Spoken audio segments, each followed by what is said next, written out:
Canım. Dur bakalım görecek.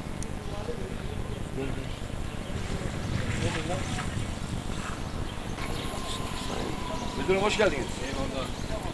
Nasılsınız? Sağ olun. Gençler çalışıyor mu? Evet.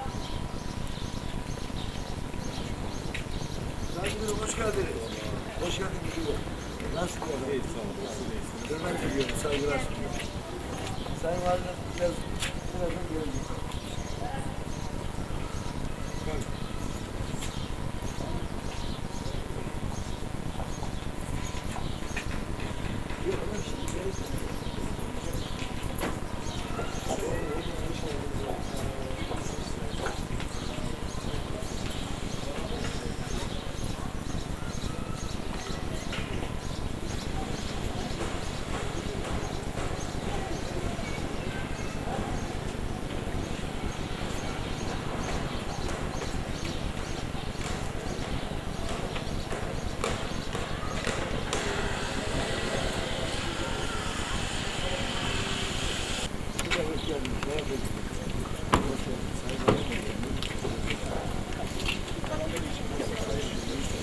Hadi gidiyoruz.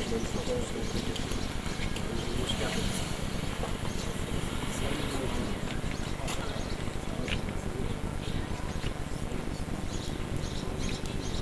Şimdi geliyor. Evet, evet çıkmışlar.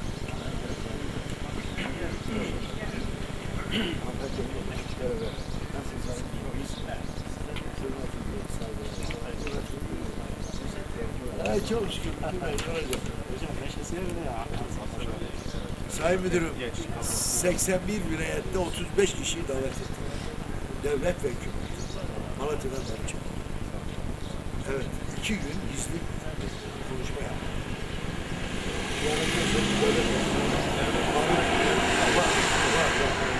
Gizli konuştuk. İlk gün 9 saat, ilk gün 9 saat, ikinci gün 6 saat gizli toplantı yaptık. Bakan Bey çok memnun oldu. Bazı çatlak sesler çıktı. Alevler ıslanmıştı. Efendim Diyanet İşleri kökler vardı.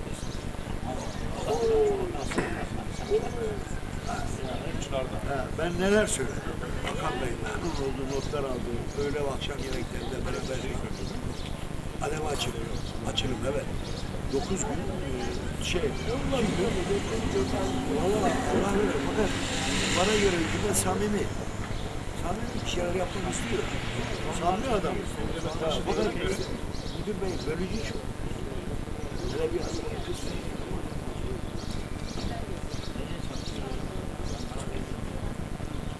Yazık. Öyle.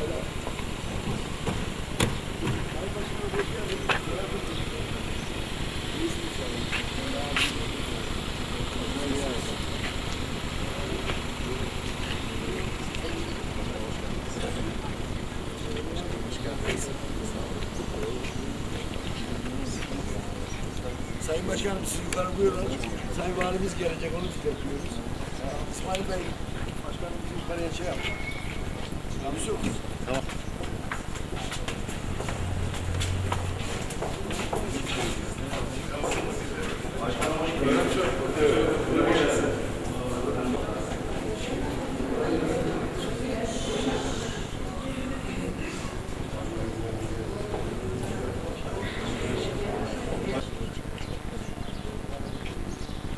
Başkanım hoş geldiniz. Hoş bulduk.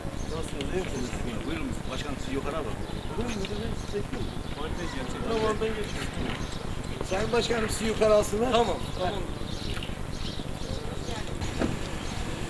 Sayın Valim hoş geldiniz. Merhaba. Sayın Valim. Hürmet yarmaz diliyorum. Sen de hoş geldin. Nasılsınız efendim? Selam veriyorum.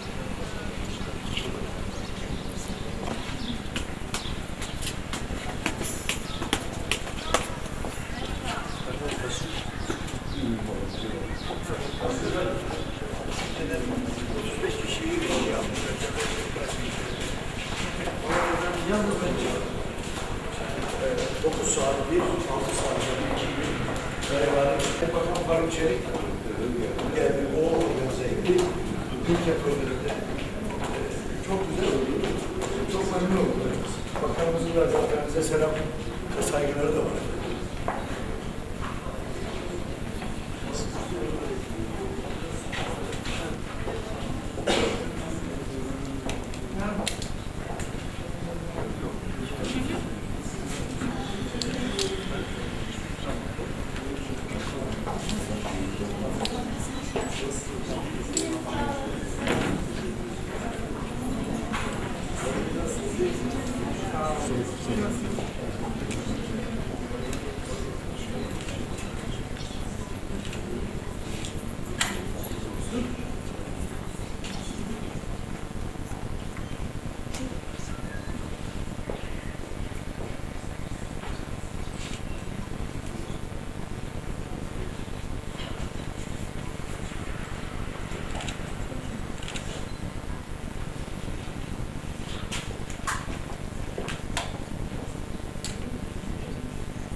Sayın Baro Başkanım, Sayın Hacı Bektaş Veli Kültür Başkanım, değerli basın mensupları, kıymetli misafirlerimiz, sevgili kursiyerlerimiz. 2008-2009 öğretim yılında Halk Eğitim Merkezi ve Akşam Sanat Okulu müdürlüğünce açılan müfredat kursu yıl sonu sergisine ve belge dağıtım törenine hoş geldiniz. Programı arz ediyorum. Saygı duruşu, İstiklal Marşı, Hacı Bektaş Veli Kültür Vakfı Başkanı'nın konuşmaları, İl Milli Eğitim Müdürlüğü'nün konuşmaları, Malatya Valisi'nin konuşmaları, belge dağıtımın serginin açılışı. Sizleri Ulu Önder Atatürk ve Türk şehitlerin huzurunda saygı duruşuna ve akabinde İstiklal Marşı'nın okunmasını arz ederim.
Konuşmalarını yapmak üzere Sayın Hacı Bektaş Veli Kültür Vakfı Başkanı Hasan Beşeri'yi arz ederim.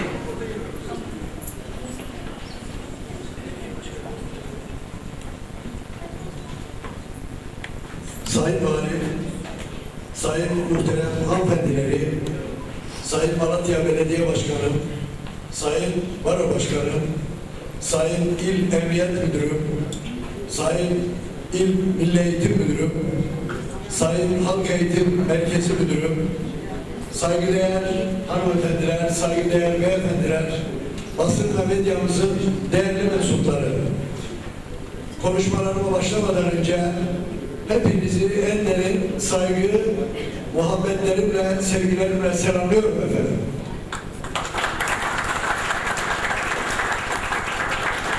Efendim Malatya Hacı Bektaş Veli Kültür Merkezi Vakfı olaraktan daima milli birlik ve beraberlikten yana üniter Türkiye Türkiye Cumhuriyeti Devletimizin bölünmez bütünlüğünden yana olaraktan kayıtsız ve şartsız olarak daima onun yanında ve emrinde olduğumuz ve bütün kamuoyunun mağrurları olduğu gibi İslam'ın engin ve bereketli pınarından ilahi mutluluğun içilmesine olanak sağlayan 13. asır Anadolu insanına, Türklük alemine, İslam alemine ve bütün insanlık alemine gönüller bahçesinden birer demet gül misali olaraktan bütün kötülükleri kaynağından kurutup sevgi bağlarına dayalı köklü bir ahlak sistemi içerisinde insanlarımızı mutlu kılan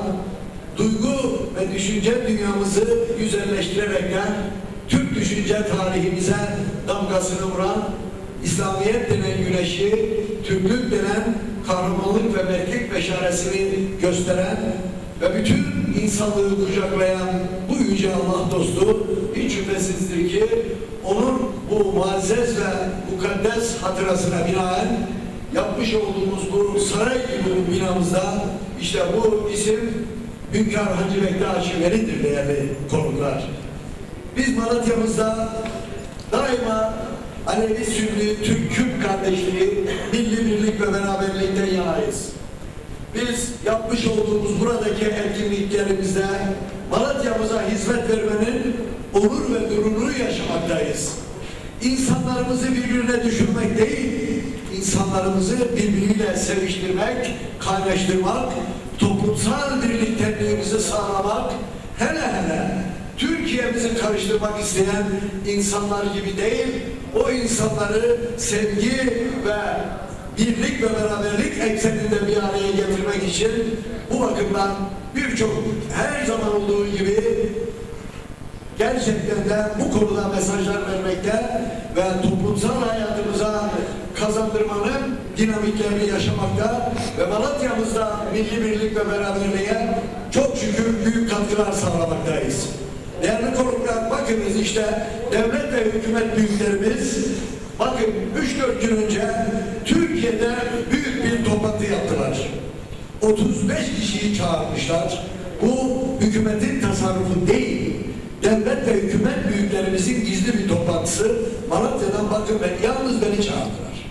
Bu bakımdan Hacı Bektaş Kültür Merkezi Vakfımız için büyük bir onur meselesidir. Bunu da huzurlarınızda başta Sayın Valimin, Sayın Belediye Başkanımın, muhterem hanımefendilerinin, İl Emniyet Müdürümüzün, Baro Başkanımızın ve huzurlarınızda bunları söylemek efendim bir insanlık, bir yurttaşlık görevidir diye düşünüyorum.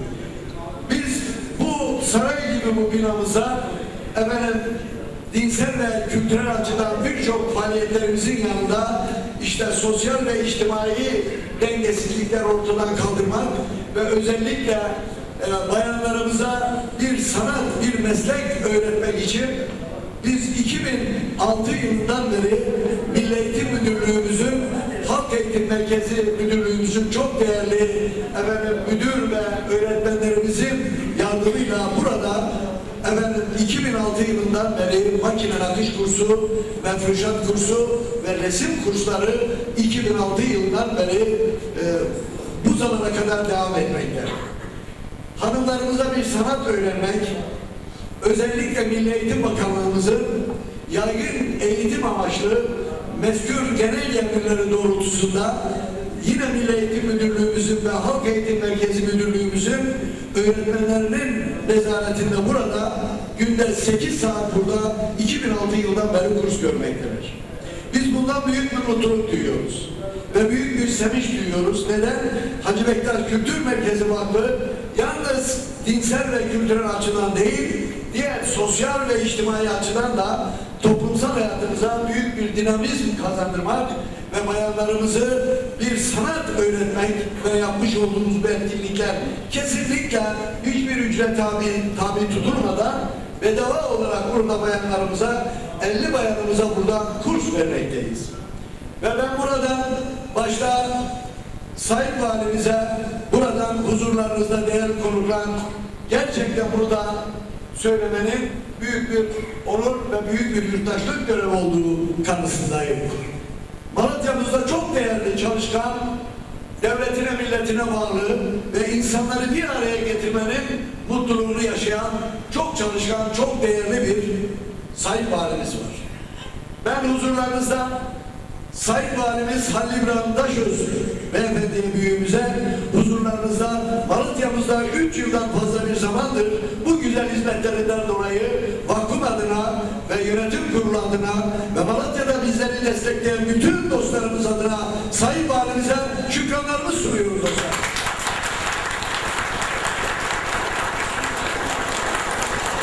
Malatya'mıza yeni seçilen çok değerli belediye başkanımız Sayın Ahmet Çakır Beyefendi'ye de huzurlarınızda teşekkür ediyorum ve kendisinden Malatya'mızdan çok değerli hizmetler vereceğine bütün Hulusi kalbiyle inanmaktayız ve kendisine de şimdiden üstün başarılar diliyoruz. Sayın Belediye Başkanımıza da hoş geldiniz.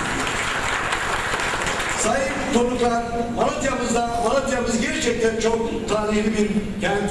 Çok değerli valilerimiz, çok değerli belediye başkanlarımız ve çok değerli emniyet müdürlerimiz geliyor. Malatya'mızda son derecede çalışkan, dürüst, namuslu, şerefli ve vatanına, milletine bağlı, insanları seven, kucaklayan değerli bir emniyet müdürümüz var. Geceyi gündüzüne katıyor, çalışıyor ve insanları bir araya getirmenin, Malatya'mıza emniyeti sağlamanın büyük bir bilinç ve huzuru içerisinde hizmet veriyor. Sayın Belediye Başkanı, İl Emniyet Müdürümüze de huzurlarınızda teşekkür ediyorum.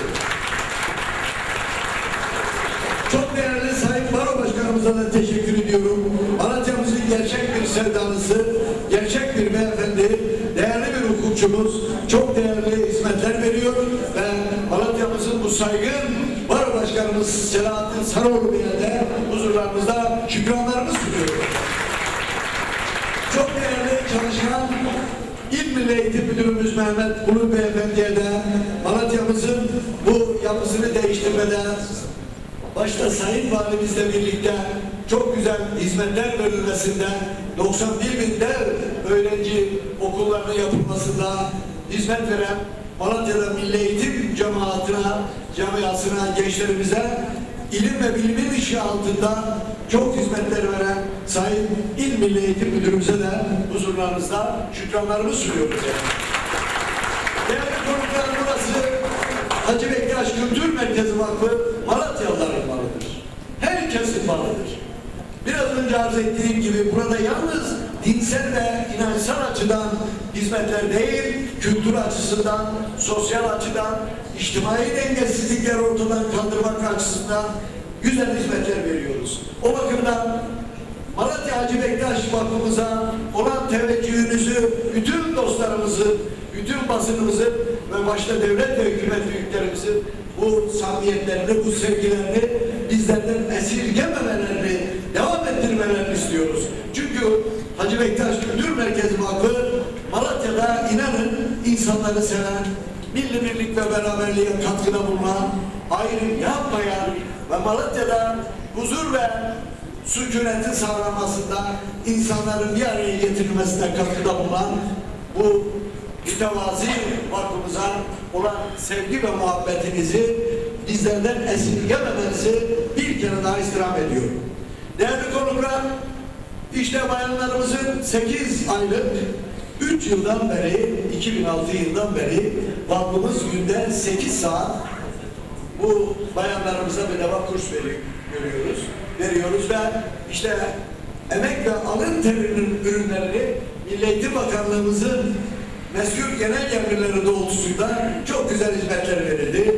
Bu bakımdan buraya teşriflerinizden dolayı başta değerli Sayın Valimize, değerli belediye başkanımıza, baro başkanımıza, Sayın İl Emniyet Müdürümüze, başta muhterem hanımefendilere ve İl Milli Eğitim Müdürümüze ve Halk Eğitim Merkezimizin değerli müdürüne, değerli öğretmenlerimize ve muhterem hanımefendilere, kursiyerlerimize, basınımızın saygıdeğer mensuplarına huzurlarınızda bir kere daha teşekkür ediyor.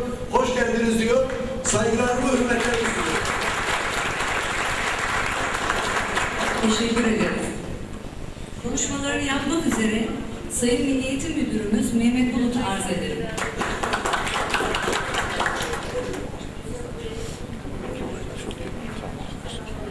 Sayın Valim, muhterem hanımefendi, Sayın Belediye Başkanım, Sayın Emniyet Müdürümüz, çok değerli baro başkanımız, değerli misafirler. Bugün Halk Eğitim Merkezi Müdürlüğümüzle Hacı Bektaş Veli Kültür Vakfı arasında son 3 yıldan beri süre gelen çalışmalar kapsamında bir açılışı, daha doğrusu eğitim öğretim yılı sonu olması itibariyle bir belge töreninde bir aradayız. Milli Eğitim Müdürlüğü olarak Bakanlığımızın Yaygın Eğitim Genel Müdürlüğü'nce yetişkinlere yönelik olarak Türkiye genelinde, özellikle de ilimizde birçok alanda faaliyetler sürdürülmekte. Bunlardan bir tanesi de çokça önemsediğimiz, son yıllarda bir ihtiyaç olarak da önümüze çıkan, ne yazık ki ülkemizin bu anlamda hala sıkıntı alanlarından birisi olan okuma yazma kurslarının mutlaka elimizde iyi bir yere taşınması gerekiyor. Bu alanda ilgili olarak bütün uğraşmalarımıza rağmen ne yazık ki istediğimiz noktada değiliz ilimizde.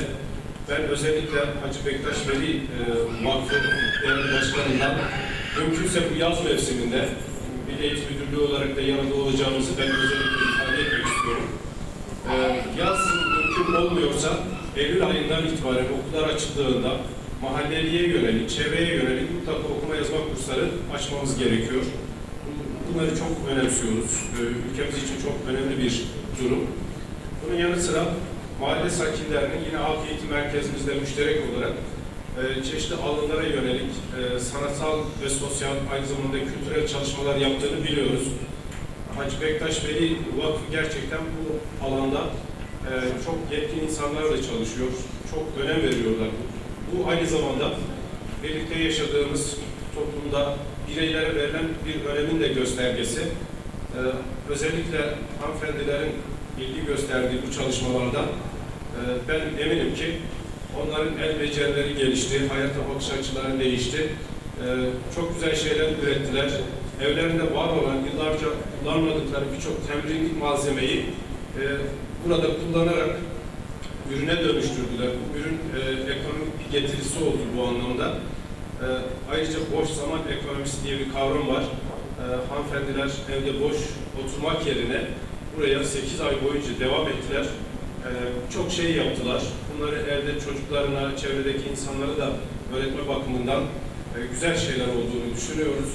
Bu güzel çalışmalarından dolayı başta değerli vakfımızın Başkanı Hasan Meşeli Beyefendi olmak üzere Halk Eğitim Müdürlüğümüzün değerli çalışanlarına ben teşekkür ediyorum, şükranlarımı arz ediyorum. Hepinize saygılar sunuyorum. Teşekkür ederiz. Konuşmalarını yapmak üzere Sayın Belediye Başkanımız Ahmet Çakır arz ederim.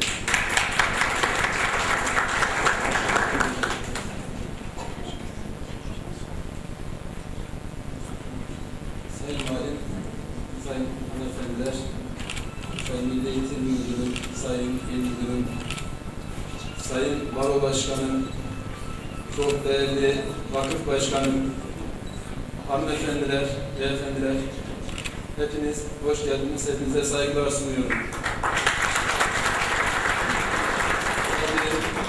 Ben ismine yakışır diyeceğim, o büyük zatın Hacı Bektaş Veli ve gönül adamının ismine yakışır bu yerlere böyle gayet güzel sivil toplum kuruluşlarının aslında bu tür faaliyetleri sık sık yapmaları gerekiyor. Malatya'mızda çok sayıda sivil toplum kuruluşumuz var. Ama böyle güzel etkinlikleri yapmalarını ben buradan öneriyorum. Ve bunun bir sosyal boyutu, bunun işte demin değerli müdürümüzün dediği gibi hanımların evdeki zamanlarını değerlendirdiği, aile bütçelerine bir katkı sağlayacak bu tür güzel kursların diğer derneklerimize, vakıflarımıza, sivil toplum kuruluşlarımıza da örnek olmasını ben temenni ediyorum. Ve bu kursa katılan hanımlara ve belge alacak ve bu belge ve bu kurs boyunda da ders veren, buna öncülük eden hem halk eğitim müdürümüze hem de Çok değerli hocalarımıza da ben buradan teşekkürler ediyorum. Ve bu tür etkinliklerin devam etmesini can gönülden diyerek hayırlı uğurlu olsun diyorum. Başkanımdan bir kez daha tebrik ediyorum. Teşekkür ederiz. Konuşmalarını yapmak üzere Sayın Valimiz Halil İbrahim Taşöz'ü arz ederim.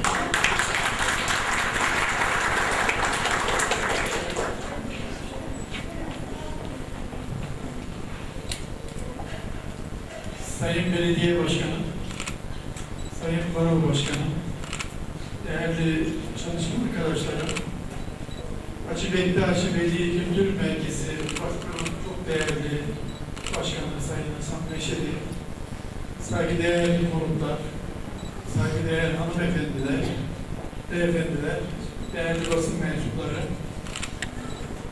buraya ne zaman gelsek hep böyle özel duygular içinde oluyoruz. Güzel vesilelerle burada bulunuyoruz. Çünkü gerçekten vakfımız ve buradaki kültür merkezi birçok saygıdeğer programa eşlik ediyor. Ama bu programların hepsinin ortak özelliği var. Hepsi kültür adına, sanat adına, birlik beraberlik adına, sevgiyi çoğaltmak adına, ülkemizdeki kardeşlik duygularını geliştirme adına birer vesile ve bizler için de ilham kaynağı oluyor. Öncelikle değerli Genel Başkanımız Sayın Hasan Meşeli'ye Malatya'mızın sosyal yapısına, kültürel yapısına, toplumsal dokusuna ve Malatya'daki bütün güzelliklere yapmış olduğu katkılardan dolayı teşekkür ediyorum. Kendisini ve bütün çalışma arkadaşlarını tebrik ediyorum. Değerli arkadaşlarım, tabii ben buraya ikinci defa benzeri kurs vesilesiyle geliyorum. Biliyorsunuz bu merkez son 2 yılda biraz mahiyetini de değiştirdi. Kendilerinin de belirttiği gibi kültürel ve dini ihtiyaçların dışında biraz da atıl durumda bulunan evleri toplum yararına daha iyi değerlendirme adına başka fonksiyonlarla taşlandırdılar. Bunun sonucunda burada çok güzel kurslar da düzenleniyor. Ve şu an bunlardan bir tanesinin hasat mevsimindeyiz. Tabii adına yakışır bir şekilde burası kültür merkezi. Bizim elbette ki musikimizde, sanatımızda, nakışımızda, oyamızda, mevcuşat işlemeciliğimizde, ebrumuzda, tesibimizde bunların hepsi kültürümüzün unsurları, zenginlikleri ve renkleridir. Dolayısıyla kültür merkezinin ruhuna en çok yakışan faaliyetlerdir. İşte burada buna uygun şekilde inanıyorum ki hanımefendilerimizin zaten yüreklerinde var olan, kalplerinde var olan o güzellikleri, o sabrı en iyi şekilde göstermelerine fırsat veren bu kurslar neticesinde çok güzel eserler ortaya çıkıyor. Arkadaşlarımın da ifade ettiği gibi bir taraftan zaten şuna inanıyorum, bütün kültürlerin de anası hanımefendilerdir. Erkeklerden daha çok hanımefendilerin rolü olduğunu biz biliyoruz. Ama sadece vitrinde fazla görmediğimiz için, daha çok vitrinde erkekleri gördüğümüz için hanımefendilerin bu yönünün belki yeterince farkında olmuyoruz. Ben bundan dolayı öncelikle kursa katılan bütün hanımefendileri tebrik ediyorum. Burada birbirinden güzel eserler meydana getirdiklerinden eminim. Tabii bu eserler bizlerin de ruhuna, yaşantısına güzellik ve mutluluk olarak dönüyor. Bu duyguları bizlere yaşattıkları için kendilerine bir kere daha teşekkür ediyorum. Tabii burada Milli Eğitim Müdürümüze, Halk Eğitim Müdürümüze çok çok teşekkür ediyorum. Gerçekten yaygın eğitim alanında ki eğitimin bana göre yeri, zamanı diye bir şey yoktur. Eğitim her zaman ve her yerde yapılacak bir konudur ve yapılması gereken bir konudur. Hayatın kendisi zaten bir okuldur. Dünyanın kendisi zaten bir okuldur. Onun için her fırsatı değerlendirmek adına bir anlayış içinde olmamız lazım. Burada da bunun örneğini görmekten mutluluk duyuyorum. Değerli belediye başkanımızın ifade ettiği gibi aslında bütün sivil toplum kuruluşlarımızın benzeri faaliyetler içinde olması lazım. Değerli arkadaşlarım, hepimizin ortak ve en büyük sorunu bana göre daha nitelikli hale gelmektir. Yani bu ona göre, buna göre değişen bir şey değildir. Her birimiz, çocuklarımız, eşlerimiz, kendilerimiz bugün olduğumuzdan daha donanımlı hale gelebiliriz. Bunun iki tane şartı vardır. Bir tanesi niyettir, istemektir. İkincisi de bunun eğitimini almaktır, çaba göstermektir. Dolayısıyla bu anlamda sivil toplum kuruluşları, hatta siyasi partilerimiz, kamu kuruluşlarının yanı sıra, bu işten görevli ve sorumlu birimlerin yanı sıra, ama bunlarla da işbirliği yapmak suretiyle muazzam ilave çalışmalar yapabilir ve bu şekilde çalışmalar da insanlarımızı daha nitelikli hale getirir diye inanıyoruz. Bu duygu ve düşüncelerle ben tekrar bu kursta emeğe geçen başta değerli Genel Başkanımız Sayın Hasan Beşir olmak üzere Halk Eğitim Teşkilatımıza, Milli Eğitim Müdürümüze, tüm kursiyerlerimize ve onlara destek olan herkese teşekkür ediyorum, tebrik ediyorum, takdir ediyorum.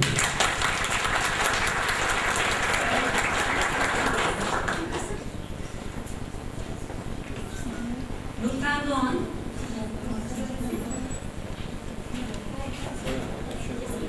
Evet, Nurten Hanım, tebrik ediyorum.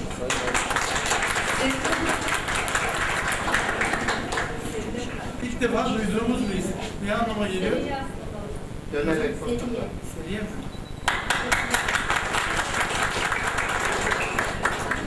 Tebrik ediyorum.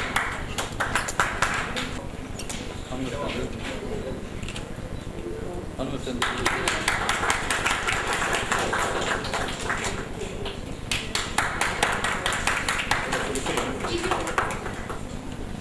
Başkanım. Evet.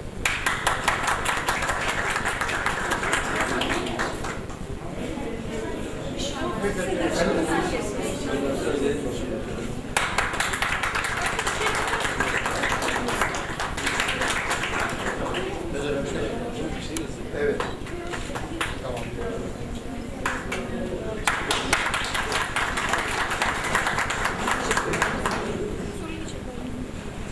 Hürriyet Çelebi, Şehriye Karakaya'nın belgelerini vermek üzere Sayın Emniyet Müdürümüz Ali Osman Kahya'yı arz ederim.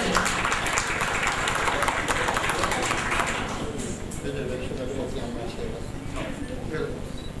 Evet. Tamam.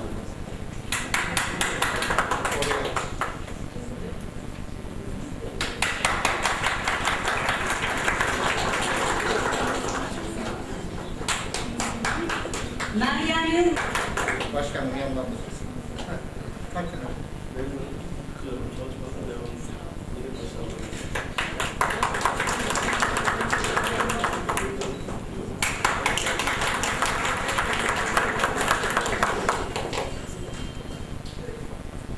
Filiz Giro'nun belgesini vermek üzere Sayın Hacı Bektaş Veli Kültür Vakfı Başkanı Hasan Çelik Beşik'e arz ederim. Sabret'e bakıyorum.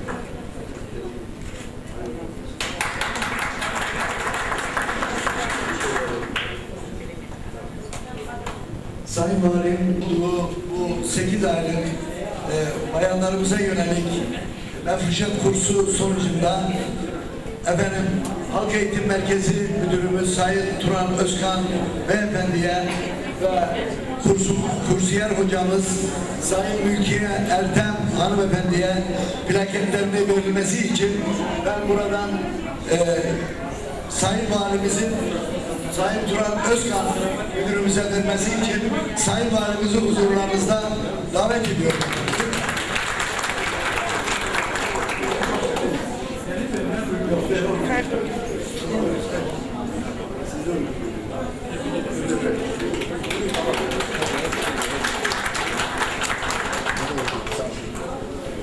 Saygıdeğer konuklar, muhterem hanımefendiler, 2006 yılından beri Kültür Merkezi Vakfımızda bayanlarımıza çok büyük hizmet veren çok değerli bir öğretmenimiz var.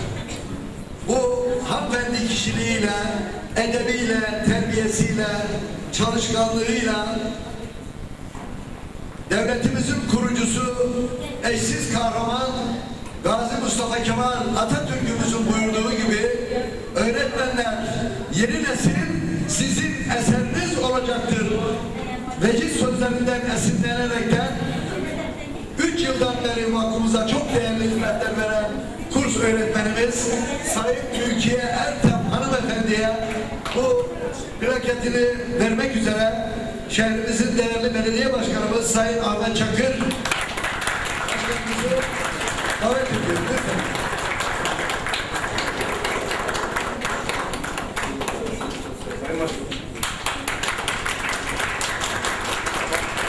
Ülke Ertem hocamıza ben burada bir kere daha şükranlarımı sunuyorum.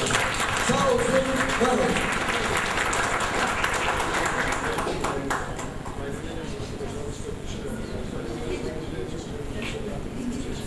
Efendim bana bir çiçek takdim edeceklermiş.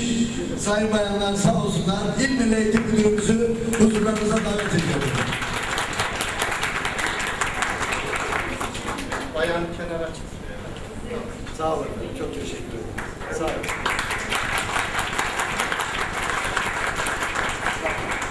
Efendim ben bu çok nadide değerli hediyelerini alıyorum ve diyorum ki yüzünüz ruşen, gönlünüz gülşen olsun diyorum. Sağ olun.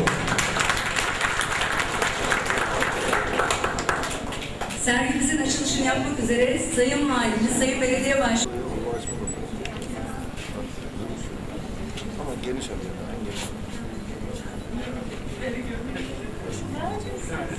Ellerimizi uzatalım. Tamam Sayın Valim. Sayın Valim. Evet, bütün hanımlarımızı bir kere daha kutluyoruz. Ve diyoruz ki ellerinize, gözlerinize ve kalplerinize sağlık.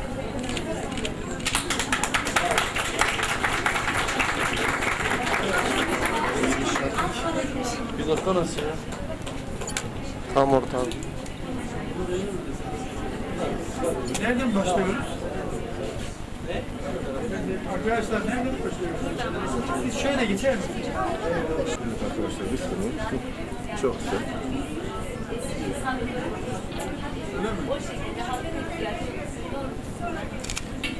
bayanlar genelde bu öyle kalıyor. Her yeri şey.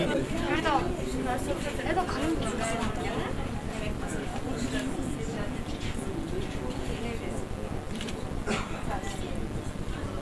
Güzel işler yapıyoruz. Bayanlarla beraber. Evet. Klozet takımlarımız var.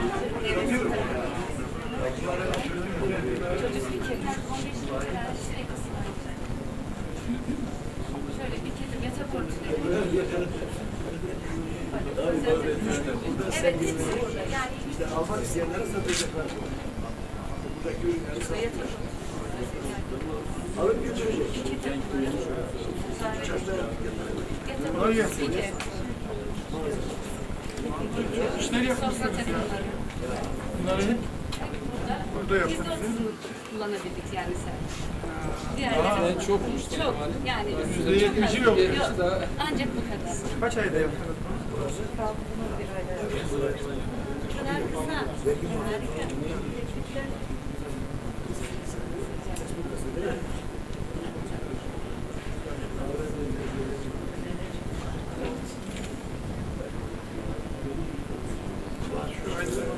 Evet, seccade burçlarıyla beraber oldukları işler. Yine dans ediyoruz. Yapma ya. Öğren bayan şeyler. Şöyle bir yatak örtüsü. Ben yine çok eskiden kalan bir 30 yıl öncesinden Sayın Valim, Sayın Valim, ziyaret bayağı bir öğrenciler sizlere öğrenciye hazırladılar. Öyle mi?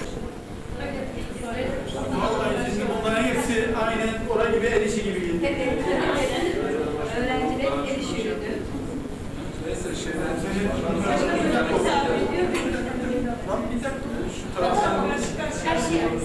Başkanım gel.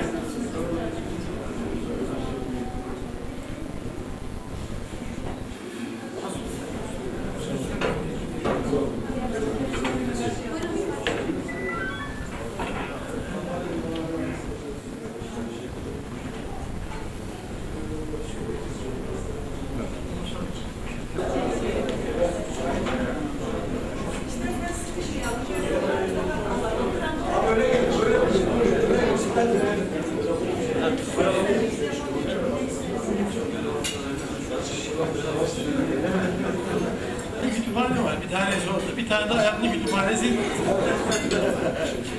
Maşallahınız var yani. Sağ olun.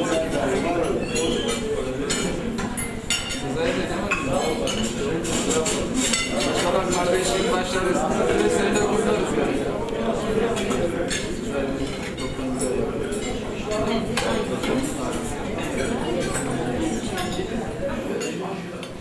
Yeğenim oluyor.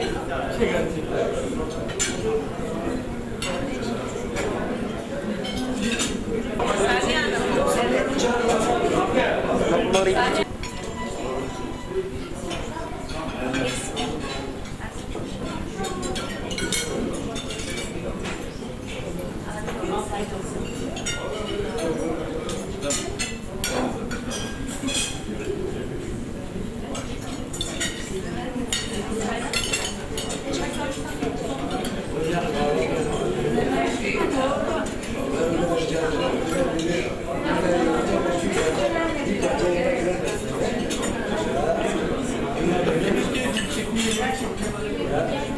Ellerin canlı.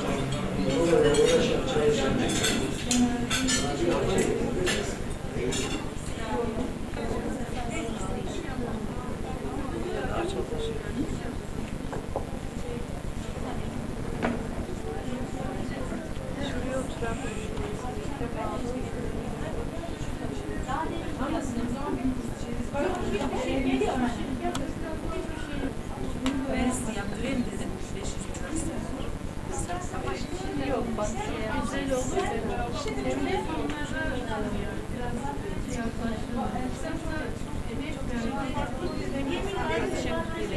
Biraz olabilir. Küren üzerine çalışsaydı ama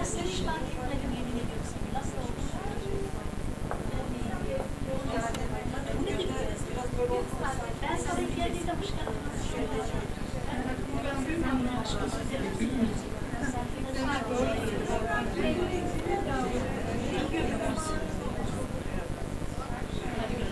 Sonra şey gelecek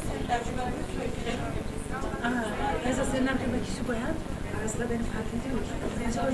Sevdiğim kırmızı da çok güzel olmuş. O da çok süperse çok şey yapıyor. Ya şey. evet, manzaraya bak.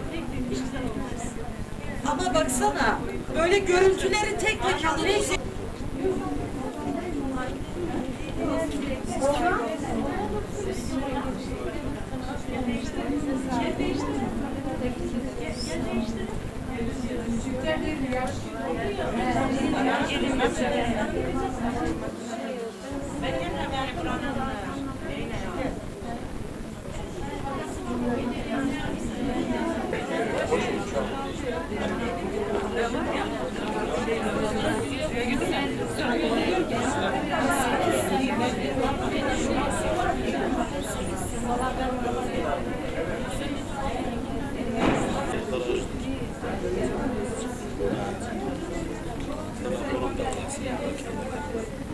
Yatırsınlar borçlarını.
Sağ ol.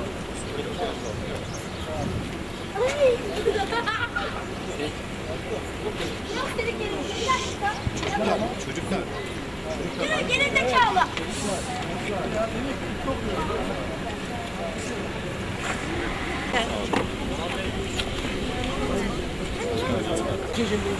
Sağ ol. Güzel feslet tatlısın. Dayanlar git. Sağ ol.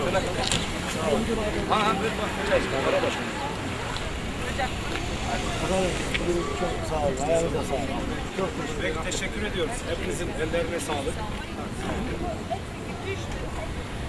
Saygılarım çok teşekkür ederim. Biz teşekkür ederiz. Sağ ol. Ayağınıza sağlık. Çok sağ ol. Sağ ol. Var olun. Sağ ol.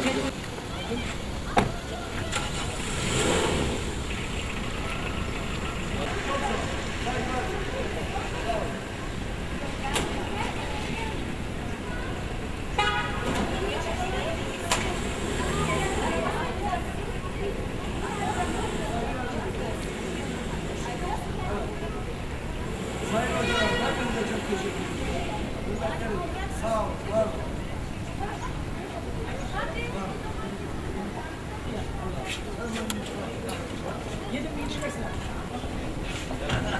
Böyle ya. Kamera bir de beni çeksin bana ya. Hadi abi gel ya. Eyvallah. Eyvallah. Film artistlerle bir çekilme. Cemal dayı sen de Kadir İnanır'a benziyorsun. Eyvallah.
Hangisi?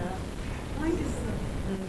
Sizin de Cumhuriyet'e Dantel değil mi? masa örtüyü var. Bu da masa 8 örtüsü. kişilik. Bu da masa örtüyümüz. Hasan Bey, sizi üçünüzü bir oturtalım. Bir kalabalık. Hay hay. Mümkün. Hay hay. Şu dolu yere alalım da. Herkes geliyor mu? Herkes gelsin. Yine gelsin. Olmaz. Kimin canı size sorsun. Öğrenciler gelince hepsi gelir, çağırıyor musun? Kimse kalmasın, ikramda falan hepsi gelsin. Öyle daha güzel olur. Ya sen de Abla niye arkada Hülya, gel. kaldı? Tabii canım. Gel Hülya gel. Arkada. Şerif Hanım herkes geliyor. Şervan mutfaktakiler de söyledi. Al gel hepsini al gel. Bekle.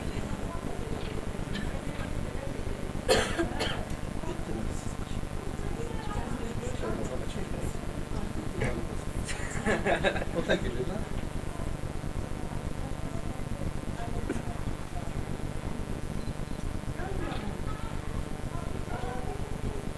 Nihat abi o da amatör fotoğrafçı yeri. Görünüyor. Alıyorum. Tamam efendim. Çok teşekkür ederim. Sağ olun. Çok sağ olun. Var olun.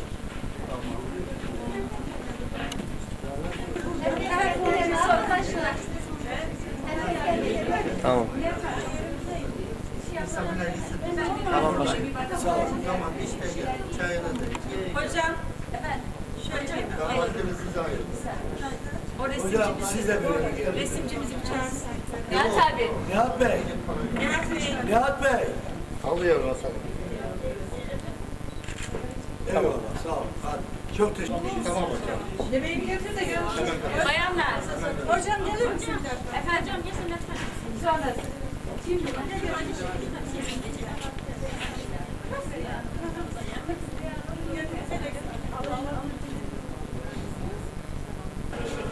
He dayı biz abi.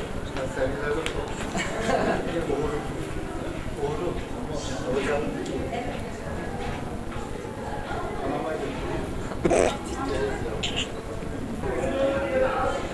Ne diyeceğim? Nasıl? Neye lazım? He? Neye lazım? Bir habersiz alın. Şuraya bak. Ha. Yok ne yapalım? Şuraya bir yemesinler. Şimdi beraber konuşursan da. Kim alırsa sizin.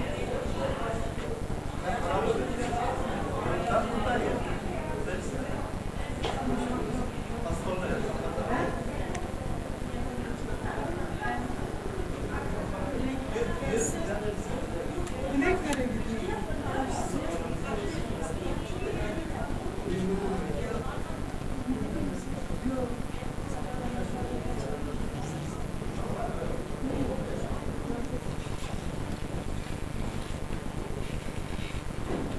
Bunun peçeteliği var. Peçeteliği ikram odasında. Çok orijinal bir peçeteliği var. Bu da peçeteleri. Peçeteleri böyle. Bak, ben şuraya atladım. Gelin. Esas kırmızı pike. Ben bunu Zeynep'e dikmiştim. Bu da kırmızı masa örtüsü. Bunu da kızıma diktim. Bu çok güzel bir şey oldu. Şu anda yani Şeyden getir.